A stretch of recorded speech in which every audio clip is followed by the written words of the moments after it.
shit's in the safe. Got me a spot out the way. Nigga just tryna be safe. Let's get to the sports talk. Made this the right decision for them to go with Ron Rivera?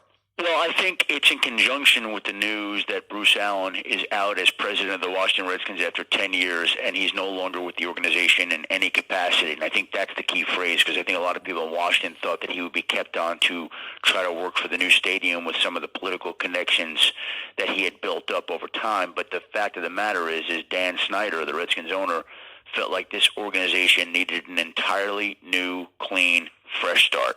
And the fresh start starts with basically wiping out Bruce and bringing in Ron Rivera and having Ron help assemble a front office that he's comfortable with no remnants, really, no real remnants of the previous regime there. Now, Eric Schaefer is still there, and he's a very good football man, and there's a very good chance he's going to wind up working in the Redskins front office. But Ron Rivera is somebody who, when he was fired by Carolina, you saw the reaction on social media from the players that he had coached about the type of man and type of leader he is.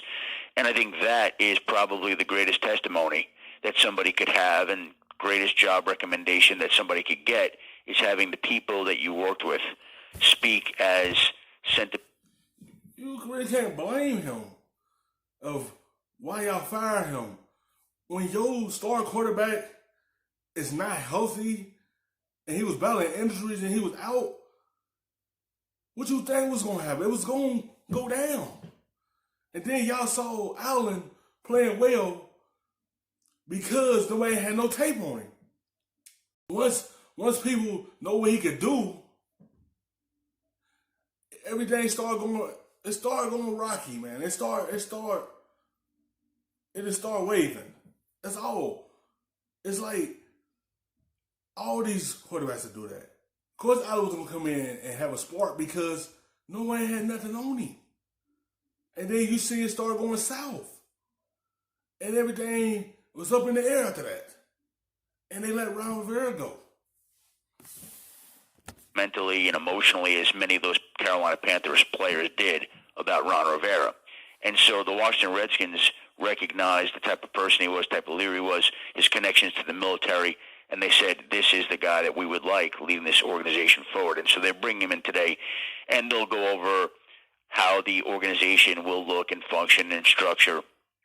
But they are expected to get that deal done and completed, and he's expected to be the next head coach of the Washington Redskins. So basically, Dan Snyder disagreed with Bruce Allen. The culture wasn't damn good in Washington, and there's a new change. Didn't seem so. All right, so Adam, we know names out there. Obviously, Ron Rivera, Mike McCarthy. We've heard the two college guys, Matt Rule and Lincoln Riley.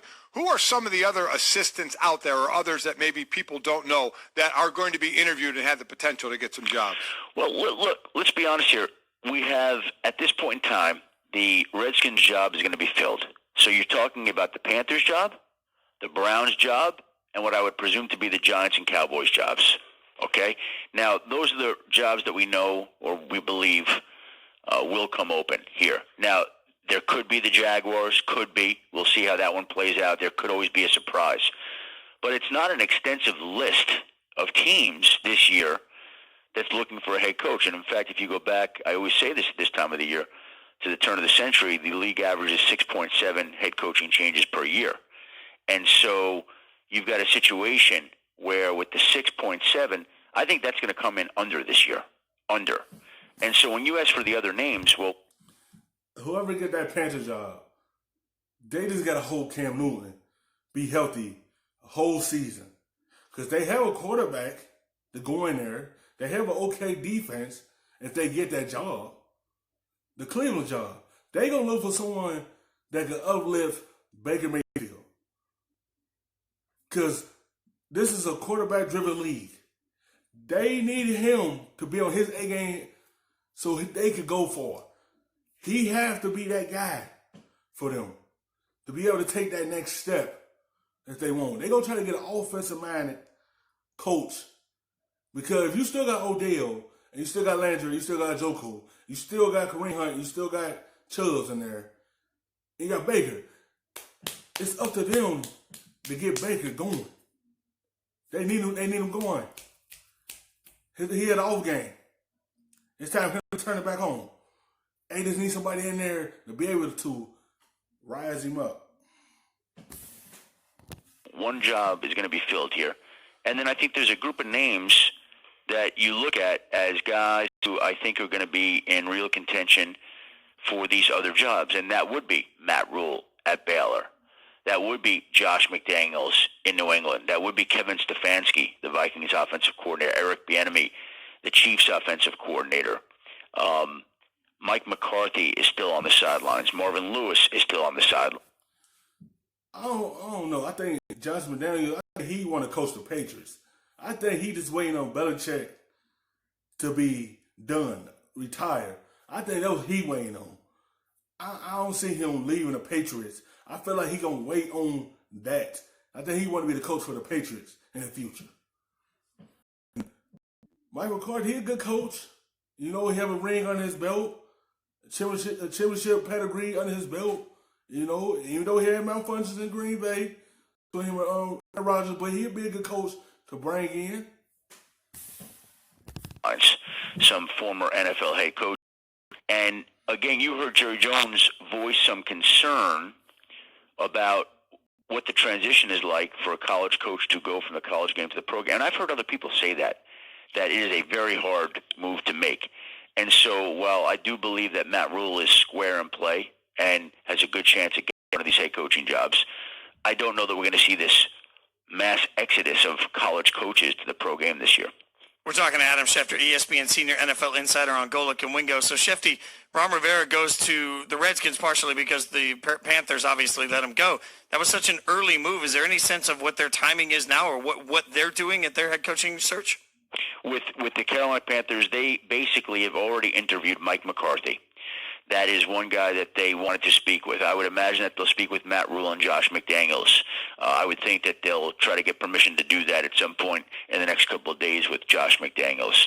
I think they are looking for, we just outlined, a leader of men, somebody who develops players, things that I think a lot of organizations, nothing revolutionary there.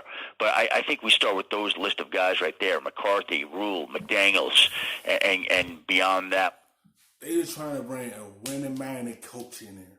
They trying to bring a coach in there that bring the energy into the stadium, to bring the energy to the team, to get this team jumping.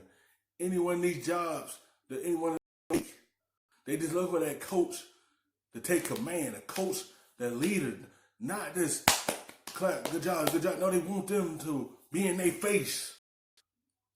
That's the type of coach they really want them to be able to uplift these players. We'll see where their search expands to. Adam Schefter with us. Adam, Jerry Jones basically said after the win over the Washington Redskins on Sunday that he has a timetable. He's just not going to share it. Do you have any update on when a decision might come down on what Jason Garrett's future looks like? Listen, his contract's up January 14th. So this is really very simple, okay? You release a statement here in the next day or two that just says, Jason Garrett has decided to pursue other opportunities, as have we. And everybody goes their own way. They don't even have to fire him. Contract's up. So that's the situation as it currently stands. So, again, I don't see this going any other way. But Jerry just wants to take some time, go over some things. And look, he's not in any rush. He's got the Dallas Cowboys job to sell and give away. He feels like somebody will want that job. It is time to waste.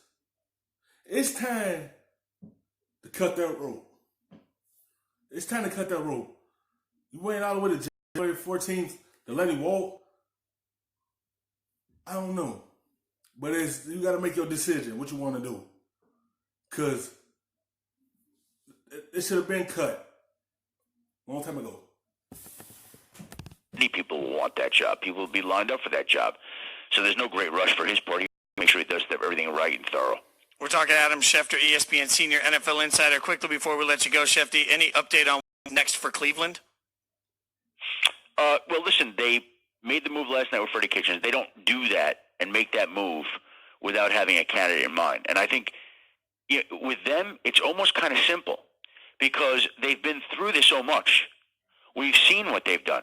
2 years ago, the two finalists for that job before they went with Hugh Jackson were Sean McDermott and Josh McDaniels.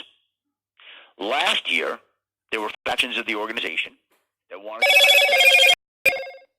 So again, I'm just going to do this logically. If they had interest in Josh McDaniels 2 years ago, wanted them to hire Kevin Stefanski last year, wouldn't you figure that both those names would be? I told you. What they trying to do? They just trying to get an offensive-minded coach in there. Because they know they had an offensive talent. Need the right mind to coach that talent. Connection to that job. There's also a contingent of Green Bay people there. Wouldn't you figure Mike McCarthy would be in play there? There's also a college coach in that state who's rather popular in Urban Meyer. You'd think that he would be in play there. It's really not hard to figure a group of people would have interest in at this point in time. Hi everyone, thank you for watching ESPN on YouTube. For more sports, more... But a little bit of the rub, nigga, I gotta be safe.